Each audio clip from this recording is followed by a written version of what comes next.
Vamos a dar paso ahora a nuestra segunda entrevista del día de hoy. La persona que tenemos el honor de tener aquí con nosotros no necesita presentación, pero el protocolo del programa sí lo amerita. Está con nosotros el doctor Guido Gómez Mazara, abogado, político, ex consultor jurídico del Poder Ejecutivo, miembro del PRD y ex candidato a la presidencia de dicho partido y amigo de Síntesis, ¿verdad? Buenos días. ¿Qué tal? Bienvenido.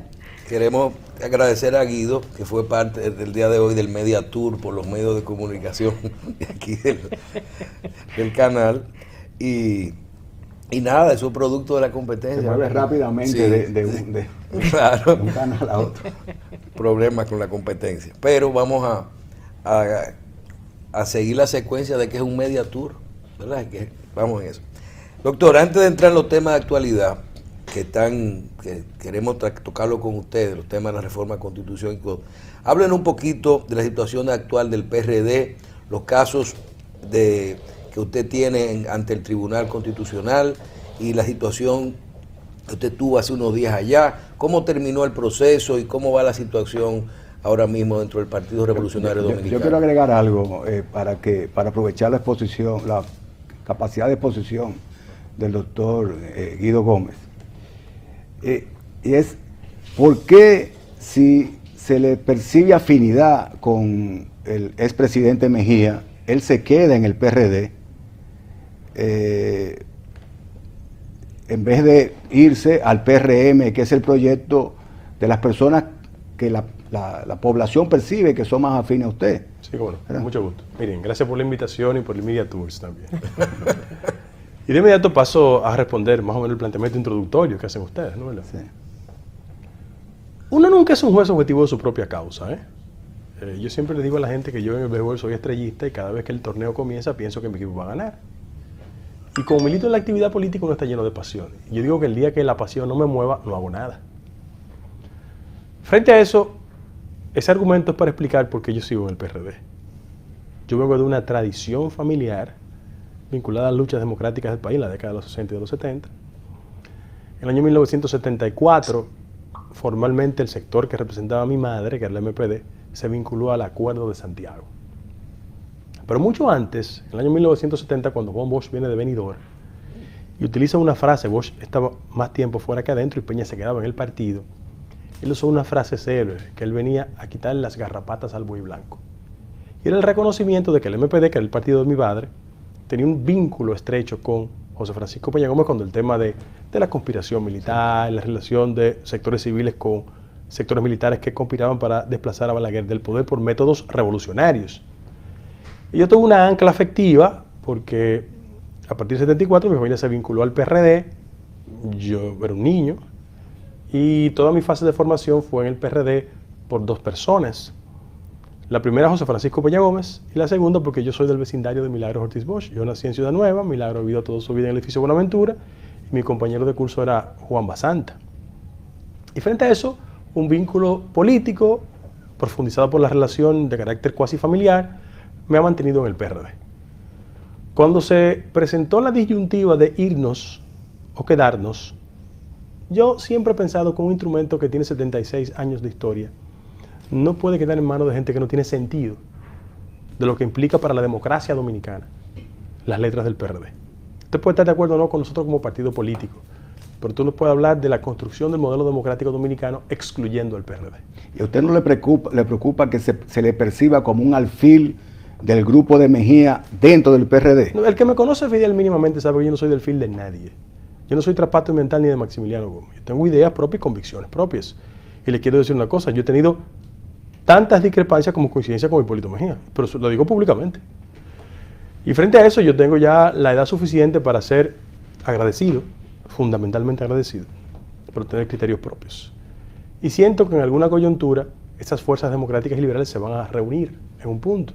Y yo estoy aguardando mi tiempo en el PRD, repito, porque el PRD, en la actual coyuntura, es un partido que ha sido entristecido en términos de quien lo maldirige. Hoy Penn & Schoen publica que en un escenario en que Danilo Medina se presente de candidato, Miguel tiene 3%.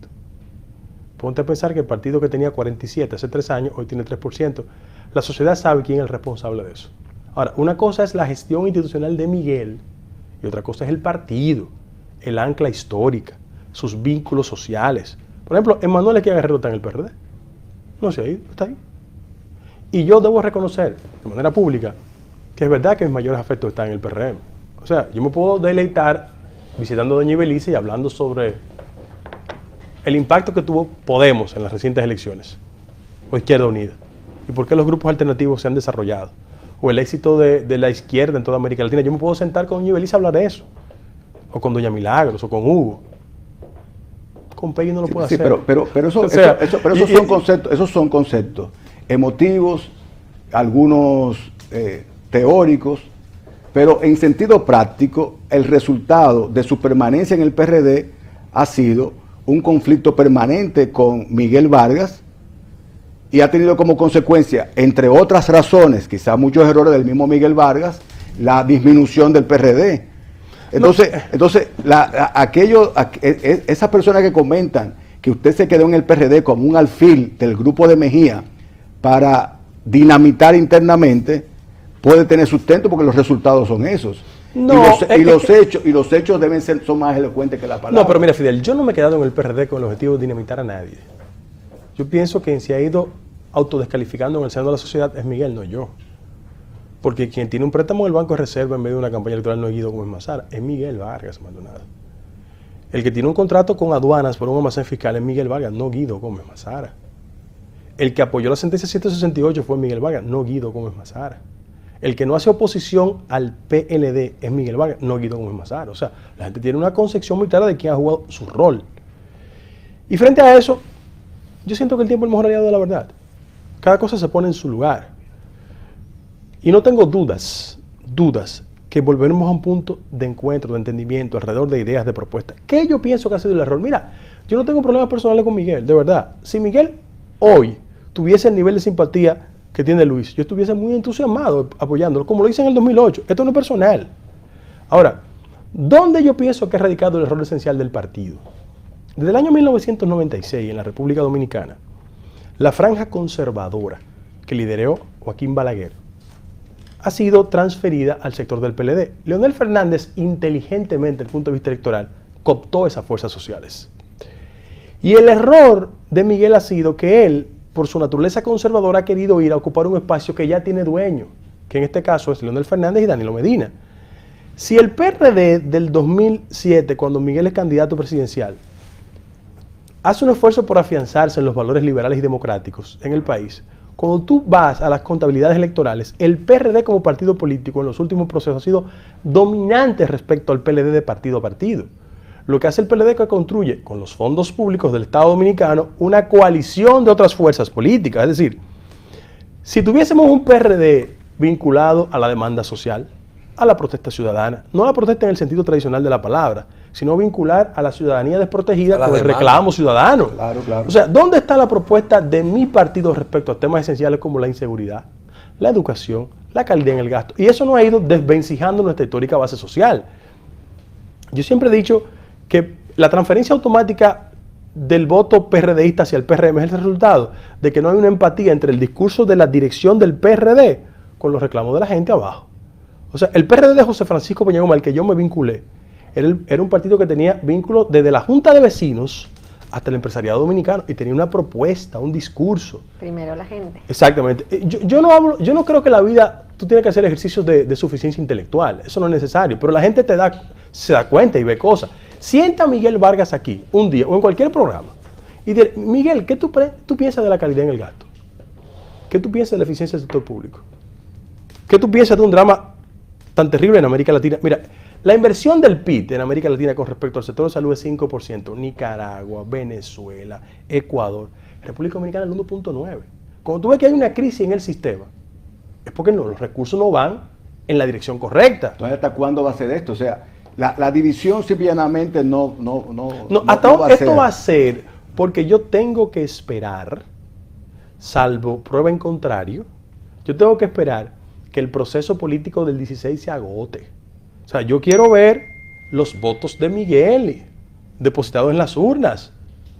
para que la sociedad dominicana y la sociedad PRDista hagan conciencia de que tenemos que reconectarnos con las raíces históricas que le dieron razón de ser al éxito electoral del PRD. Eso es muy peligroso porque si saca menos de un 5% no tiene consecuencias jurídicas. Pierde la personería jurídica. O sea, imagínate tú que el PRD... No, hay una excepción. Es que si obtiene diputados, no la pierde. Óigame, pero que el PRD tenga la posibilidad real pero Fidel, de perder la autorización de la Junta. Yo sí no soy culpable de esa desgracia. Pero en las encuestas de Penanchón del día de hoy tienen menos de 3%. Sí, pero eso es una barbaridad, porque eso es la pérdida de la legitimidad total de un partido tradicional. No un partido, de un dirigente político que la lógica de fragmentación de Leonel Fernández lo ha conducido a ser cabeza de ese partido. Mira, yo defiendo valores democráticos. O sea, cuando yo he tenido una discrepancia con Miguel Vargas, yo lo he canalizado institucionalmente.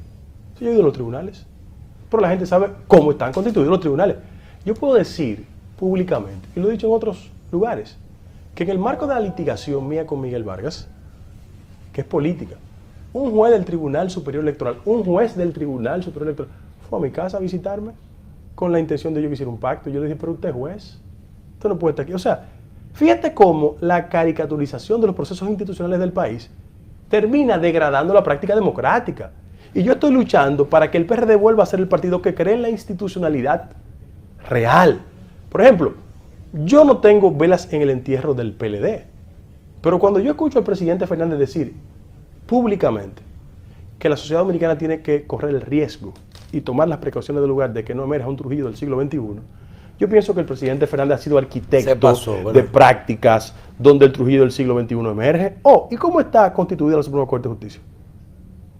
Señores, el presidente de la Suprema Corte de Justicia es abogado Leonel Fernández.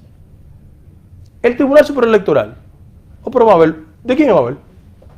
Señores, José Manuel Hernández Peguero es juez del Tribunal Superior Electoral. Y el doctor Pellerano escribe un artículo respecto al tema de la Constitución de la República. ¿Quién lo retuitea públicamente? John Garrido, consultor jurídico del Tribunal Superior Electoral, escribe artículos públicos en defensa de un político. Es decir, la condición de juez implica una inhibición de un ejercicio legítimo respecto a un sinnúmero de cosas. En el Tribunal Constitucional, pero por el amor de Dios, ¿y cómo está distribuido el Tribunal Constitucional? Si alguien quiere darse cuenta de dónde está el Trujillo del siglo XXI, que vea allá. Entonces, vuelvo al tema inicial. Aunque la gente perciba que son polémicas que tienen como objetivo liquidar al PRD y reducirlo, no. Es que yo estoy convencido de que ese no es el PRD. El PRD es el otro. El de las grandes reformas institucionales, es que en el año 1994, producto de una crisis política, fue capaz de armar una reforma institucional, como un Consejo Nacional de la Magistratura, por ejemplo. El partido político que creó las condiciones para que una primaria en la República Dominicana en la década del 70 fue a punto de partida de una democratización de los partidos. Ponte a pensar que la señal que le da el Tribunal Superior Electoral al país es el siguiente. Vaya a una convención, no dejen votar al candidato, éntrenle a tiro, no practiquen la democracia interna, pero tenemos un Tribunal Superior Electoral que da una señal y dice sí, no hay problema. Segundo lugar, busquen un candidato presidencial que no va a una convención extraordinaria, que junta a 100 personas, que levantan la mano, cual partido dominicano, y le dicen, sí, usted es candidato. O sea, esos son los valores que yo lucho. Entonces, ¿en qué está la situación de su... Usted compitió por la presidencia del PRD. Yo fui a un proceso, Miguel me entró a tiros. No lo dejaron competir. No me dejaron. Usted elevó una instancia ante el Tribunal Superior Electoral. Sí. ¿El resultado cuál fue? Inadmisión. La inadmisión de su... Y yo recorrí al Constitucional. Usted está en el Tribunal Constitucional. Sí. Bueno, pero según sus alegatos, algunos miembros del Tribunal Constitucional podrían estar tan parcializados como los del Tribunal Superior Electoral. Lo que pasa, Fidel, porque son hijos del mismo acuerdo. Pero Fidel, en el siglo XXI, los mecanismos donde se dirimen los conflictos son los tribunales. Yo no me puedo parar en el Parque Independencia. Claro. Por ejemplo, seguidores míos reaccionaron ante una decisión del Tribunal Superior Electoral. Yo no estoy de acuerdo con la reacción de ellos. Ni lo que dijeron ahí. Doctor, pero yo me quiero hacer referencia a su... Eso estuvo muy deslucido, a lo que pasó. Pero sí, pero, me alegro sobremanera que usted exprese que no está, que esté en desacuerdo con la actitud, la forma en que expresaron su inconformidad. ¿Verdad? ¿Tú lo he dicho? Sí, pero doctor, de altura reconocerlo. Usted nos habla de estos actos que uno desde afuera dice, pero es verdad. O sea, nosotros posiblemente todas las cortes y el país está en manos de pocas manos. Y vemos los hechos, su caso, en los recientes tribunales. Y estas cosas, a veces usted no se siente como desesperado. No. Dice, yo no me puedo parar en el Parque Independencia, pero lo escuchamos y no hay que ser un mago para entender las cosas. Uno a veces se desespera o se siente impotente ante los actos de los seguidores de ustedes, los políticos. Mira lo que pasa, Michelle. Desde mi humilde punto de vista, la sociedad dominicana está en una fase de transición. A veces las transiciones son muy dilatadas. ¿Qué pasa? Aquí estamos cerrando un ciclo de políticos que tienen como hábito transferir el ejercicio del poder en un acto de ventaja personal. Es herencia de los grandes caudillos dominicanos. Y no han entendido que la fortaleza crítica de la sociedad cada día requiere un mejor comportamiento, no solo en los políticos, en los médicos, en los abogados, en la sociedad en su conjunto. Y hay un nivel de resistencia. ¿Cómo se expresa? Que cuando la sociedad quiere cambio, componentes de la élite política se resisten. Mira por qué. Te doy ejemplos. Te hablé de las altas cortes, Voy a otro. El voto preferencial. Tú sabes que hay un intento de transformar el voto preferencial. El voto preferencial es el derecho que tienen los electores de determinar por quién yo voto. Por Fidel sí, por Michelle no, por Marcela sí, por Guido no. Bueno, hay un proyecto de ley estimulado por el señor Miguel Vargas Maldonado, entre otras cosas, y por Leonel Fernández, entre otras cosas, que quieren devolver al sistema de números para que lo que prevalezca a la hora de la elección no sea la gente, sino la combinación en las cúpulas dirigenciales. Los arrastres y demás. Otra manifestación de que la sociedad quiere una cosa y parte de la cúpula del partido político se resisten a otra. ¿Qué yo quiero decir con eso? Que nosotros tenemos que mantener una lucha constante en el esfuerzo de seguir habilitando los espacios democráticos y no cansarnos. Leopoldo López tiene una frase, que es un dirigente importante venezolano, Sí, que está injustamente detenido. Está detenido. Dice que el que se cansa pierde. Yo no me voy a cansar. Tranquilo, yo tengo edad, afortunadamente energía y la gracia de Dios para seguir discutiendo mis cosas de manera civilizada. Cuando el lunes, si no me equivoco, en la mañana, yo hay cosas que dejé de ver, algunos temas, opiniones, Twitter, porque yo veo que uno que está comenzando aquí tiene que no dejarse influenciar por ciertas opiniones particulares, sobre todo de nuestro... Pero el lunes sí tuve la oportunidad de ver una presentación de YouTube de Deli Gerasme. Deli Gerasme, que nosotros personalmente, lo conocemos, trabajamos juntos mucho tiempo, pero no estamos de acuerdo con muchísimas cosas de su forma. Pero hace una referencia y nosotros la notamos. Dice, yo voy a hacer un comentario de lo que se va a pasar por YouTube en su programa de televisión. Y entonces nosotros lo escuchamos y hace exactamente referencia a lo que ocurrió a un comentario. Dice, hay un acuerdo, al comentario de Fidel esta mañana hacia el discurso, hay un acuerdo en el que el presidente Fernández va a proponer que se reforme la Constitución y es la forma de traer este tema que se reforme la Constitución, que el acuerdo ya se realizó, pero él se va a provocar implícitamente, no se van a decir todas las cosas, se va a proponer que se suban los porcentajes del 30 al más por ciento, que sea de la matrícula completa, que lo mismo que está proponiendo el presidente Fernández en su discurso. Y hay cosas que no se van a hablar, como el tema de que se cambie, que la posición a los diputados, de que aproveche y se reintroduzca, con una posición a los diputados de que no haya, y los senadores, con el tema del arrastre, volver a cambiar esto. Y yo digo, yo en ese momento escucho el programa, pero hago lo que estoy haciendo últimamente, que es diciendo, bueno, esto es más de lo que está todos los días, ahora mismo, entre Vinicito, el de la Suprema, el vocero de Leonel Fernández, uno está viendo parte de lo que está ocurriendo. Pero cuando vemos esto nos damos cuenta que las cosas salieron así. Textualmente, o sea, yo estoy sentado en el Ministerio de Educación, en un banquito, en una sala de espera, y estoy viendo el comentario y digo, pero es textual. O sea, lo que dijo esa persona por la mañana, lo dijo el presidente por la noche, con excepción de lo que usted está planteando ahora del caso del arrastre y eso, que es un acuerdo supuestamente también implícito de la solicitud del presidente Fernández de ese grupo para los diputados y los senadores. Háblenos un poquito de esto. Pero, Michelle, ahora o después de la pausa que nos están pidiendo. Ok, vamos a una pausa y vamos a hablar.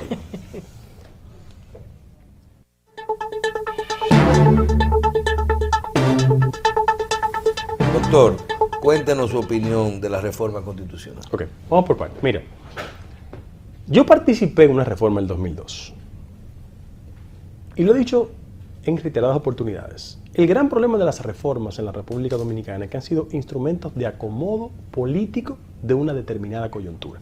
Todas. Vamos por partes. ¿Cuáles son los elementos que están en discusión respecto a la reforma? Un país que viene de una reforma de hace 5 años. Y se presume que una reforma de carácter constitucional expresa un ordenamiento jurídico de una sociedad y tú no puedes estar removiendo constantemente ese ordenamiento constitucional. Cambiando la regla permanentemente. Comencé mi argumento diciendo que es un acomodo de carácter político. Y sobre esa base lo político conduce a la reforma de carácter constitucional, algo que es perturbador en la vida nacional. ¿Cuáles son los elementos que plantea el presidente Fernández por un lado, Danilo Medina por otro, y otros sectores de la vida nacional? Vamos a la esencia. Yo no solo vi el discurso del presidente Fernández, sino que lo leí con tranquilidad. En buena técnica jurídica, lo que hizo el Senado ayer fue lo correcto, quiero decir. Aquí hay una confusión histórica respecto a la convocatoria y a la reforma. Y me explico. Los abogados hablamos en un lenguaje que no lo entiende nadie, pero bueno, yo espero que si Juan Pérez, que está en la Francisco Villa para esa parte de atrás, me esté viendo, lo entienda. El modo de convocar ha sido transformado históricamente en pocos elementos, solo en el aspecto del quórum. En la Constitución del 63, del 66, del 2002 y 2010 no ha habido grandes transformaciones. El único aspecto que se transformó fue en el 63, que respecto al tema de la convocatoria obligaba la presencia de las 2/3 partes. En el 66, cuando se hace la próxima reforma, lo que se habla de una convocatoria pura y simple. Por eso cuando se genera el primer debate respecto de que si la ley es orgánica u ordinaria, el primero que sabe que es ordinaria es Leonel Fernández. ¿La ley es ordinaria? Totalmente. Desde mi punto de vista, totalmente ordinaria. En primer lugar. Ahora, en el trayecto de su discurso, todas las propuestas de reforma que él hace obedecen a una emboscada política que él le plantea al presidente Fernández, porque es una lucha política que tiene como accidente lo constitucional. ¿Por qué yo pienso que Leonel Fernández plantea 270 y 271 como elementos sustanciales de la reforma? Porque él sabe que hay orificios institucionales que producen que para la actual reforma no tengamos que recurrir al 272. Y sobre esa base él dice, bueno, que la convocatoria sea vía ley especial, por primer lugar, pero que en segundo lugar sea con la 2/3 parte. Pero al 271 también, cuando vayamos a hablar del tema de lo presidencial, vamos a llevarlo también a la 2/3 parte. Son emboscadas políticas que le va planteando con un tema puramente constitucional. Él está pidiendo más, está pidiendo que sean las 3/4 partes en su propuesta. Pero de la matrícula. O sea, el 75%. Ese es para que la gente lo entienda. Las 3/4 partes, el 75%. Eso es lo que él está pidiendo. Lo que revela que es una forma inteligente de ponerle una dinamita en el camino y dificultar el proceso de que pase la reforma. Porque a Leonel Fernández le preocupa el tema de 2 periodos consecutivos para su casa. No por Danilo, por un elemento puramente político, porque hay un transitorio. En ese intento de reforma que está planteado hay un transitorio que establece que a Danilo le cuenten 12-16. Hay un transitorio y él sigue en el 20. ¿Y por qué él tiene miedo de que Danilo lo reforme otra vez en el 19? En el 20. No, para ir en el 19. No, él tiene 2 temores. El primero es que él le pone obstáculos de carácter institucional para que en el futuro sea tan difícil una reforma que liquide a Danilo. Eso es lo que él está diciendo. Pero en segundo lugar, Leonel sabe perfectamente que si en 4 años él está desvencijado desde el punto de vista de la estima pública, 8 podrían ser terribles. Mira, y en este país no hay muertos políticos, los políticos se mueren cuando lo entierran. Pero él sabe que en la lógica de sucesión del PLD hay gente que está esperando y que le va a competir. Porque si en el camino el número mágico de Danilo es 21, yo trabajé en una reforma. Porque él, con todos los votos de Miguel, porque todos los de Miguel van a votar por la reforma, escríbelo hoy, y todos los PLDistas consolidados, él necesita 21 votos todavía. Aún con los votos de los reformistas, el número mágico es 148 para el pasar.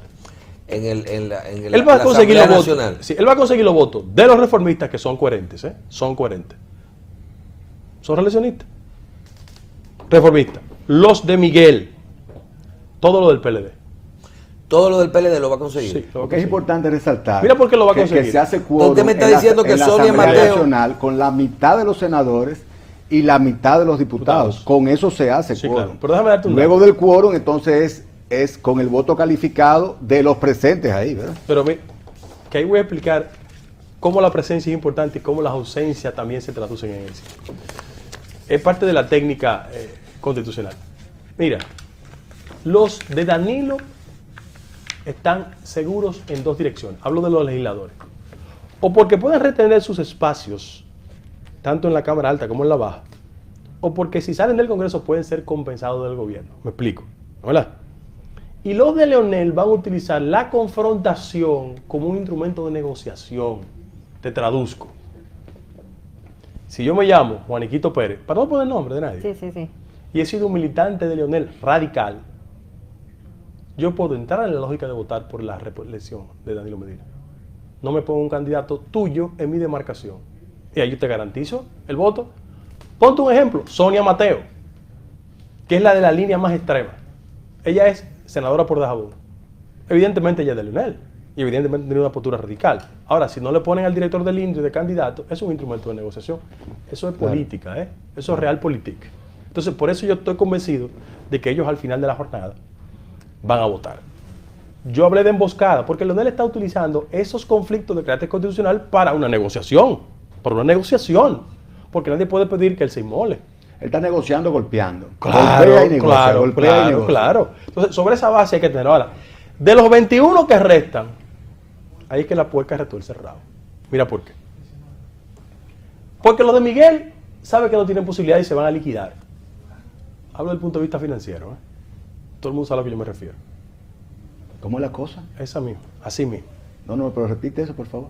Del punto de vista financiero, los diputados de Miguel se van a liquidar porque muchos de ellos no tienen posibilidades. Y ante la eventualidad de no ser diputados, van a ser compensados. No estoy consintiendo esa práctica porque yo nunca he participado en compra de diputados ni de senadores. Compensados económicamente. Sí, lo estoy diciendo. Ahora, los del PRM tienen una dificultad. Y es que en la lógica de Luis Abinader, que es mi amigo, para Luis es fundamental abortar el proceso de reelección. Porque si él es capaz de mantener los 21 con esa encuesta de hoy, sí. y no pasa la reelección, él va a devolver el conflicto al PLD en dos direcciones. A un Danilo que se va a sentir traicionado por Leonel, en un esfuerzo de conspiración para que él lo pase, y le va a reaccionar poniéndole un candidato, obstruyendo que él gane. Y Luis gana también porque la única forma de él ser un ente competitivo con la posibilidad efectiva de ganar las elecciones del 2016 es con Leonel de candidato o con otro de candidato. Entonces tú quieres decir que toda esta discusión en torno a los principios constitucionales solamente es el humo. La realidad es una lucha de carácter político por llegar al poder, simple y llanamente. Sí, claro. Y los argumentos de un sentido u otro no tienen nada que ver con principios. Claro, es que los aspectos constitucionales son argucias. Pero esto es un O sea hecho que tampoco político. tiene que haber un referéndum. No. Es que de conformidad con el actual ordenamiento constitucional no es necesario el referéndum. Pero es que Leonel Fernández está proponiendo que se modifique la Constitución para que se establezca que la Fidel, modificación constitucional para Fidel, el tú tienes que referéndum- saber que aquí, espérense, el doctor nos acaba de decir que yo queremos que hablarle a la gente En un lenguaje llano. en cualquier, que la gente entienda, donde quiera que esté. Y yo le quiero decir, aquí lo que se está, uno mismo tiene que aprovechar posiciones como la de la Finjus, como la de juristas que son imparciales, como la del doctor, porque el doctor puede decir yo no soy del PLD. Yo no tengo ahora mismo muchísimas cosas, una posición que tú puedas creer, porque lo que no somos, no vemos la Constitución desde el punto de vista jurídico. Decimos siempre, oye, como yo dice, mi punto de vista. Porque la Constitución es interpretativa. O sea, tú tienes que ver que la gente, ¿qué es lo que está pasando realmente? Aquí hay una Constitución que dice o no dice que lleva un referéndum, que dice o no, que no dice que es una ley No, ordinaria. pero establece la instancia, la fórmula, la coyuntura en la que el referendo es necesario. Entonces, y no ese es necesario. 272 no afecta el Entonces, 124. un expresidente de la República nos está diciendo a nosotros lo que no es. No, un expresidente de la República está haciendo una instrumentalización de la Constitución producto de una realidad política, porque él quiere ir empujando y emboscando al presidente Medina, porque el proyecto legítimo de Leonel es ser candidato en el 16, cosa que tiene derecho. Y él sabe que su obstáculo fundamental es Danilo Medina. ¿Qué usted cree que va a pasar, doctor? ¿Qué va a pasar la Constitución? Que va a pasar la reelección. ¿Qué usted cree? Si pasa la modificación, entonces Danilo se Que va a pasar la reforma y por vía de consecuencia se va a habilitar. y Danilo va a ser candidato. Va a ser candidato. Entonces va a ganar las elecciones. No, eso es otra cosa. Eso es otro escenario. Porque en política un año tú no puedes predecir cosas. ¿Quién le decía a un año de ventaja de Hipólito con 20% adelante que iba a perder las elecciones? ¿Quién le decía a José Francisco Peña Gómez? Esa es la realidad. O sea, la política no es así. La política es un iceberg, un pedacito arriba, pero el 70% está posibilidad de en las acuerdo sombras. entre PRM y PRD para llevar un candidato común, sea Miguel Vargas, sea usted, sea Abinader. No, yo no aspiro a la candidatura presidencial. Yo estoy diciendo lo siguiente, que sería un acto de Bueno, pero racio... puede ser un candidato de consenso entre las dos fuerzas. No, pero eso es ciencia ficción, porque la política es más pasión que razón. Bueno, en primer lugar, yo digo que por un ejercicio puramente aritmético, Miguel Vargas no puede pretender que con 3% encabece la coalición. Quien tiene más gente es Luis, no es Miguel, pero eso es el sentido común. ¿Usted apoyaría un candidato de la coalición PRD, PRM y que sea Abinader? Pero claro, porque el sentido común dice eso. Si queremos construir una alternativa democrática, diferenciadora, es con un Donde haya candidato de la posibilidades. oposición. Ahora, yo solo le he dicho una cosa, Luis. Una solo le he dicho. Que su alianza con Miguel Vargas Maldonado implica un distanciamiento conmigo. Lo único que he dicho. Pero no por un asunto personal, ¿eh? Nada tiene que ver con lo personal. Es por el convencimiento de que si Miguel fue capaz de engañar a Hipólito y conspirarle, a Luis le hace lo mismo. Y a mí la gente me traiciona una vez, no ve dos veces. Bien. La verdad que este invitado merecería no un programa, sino un pasadía.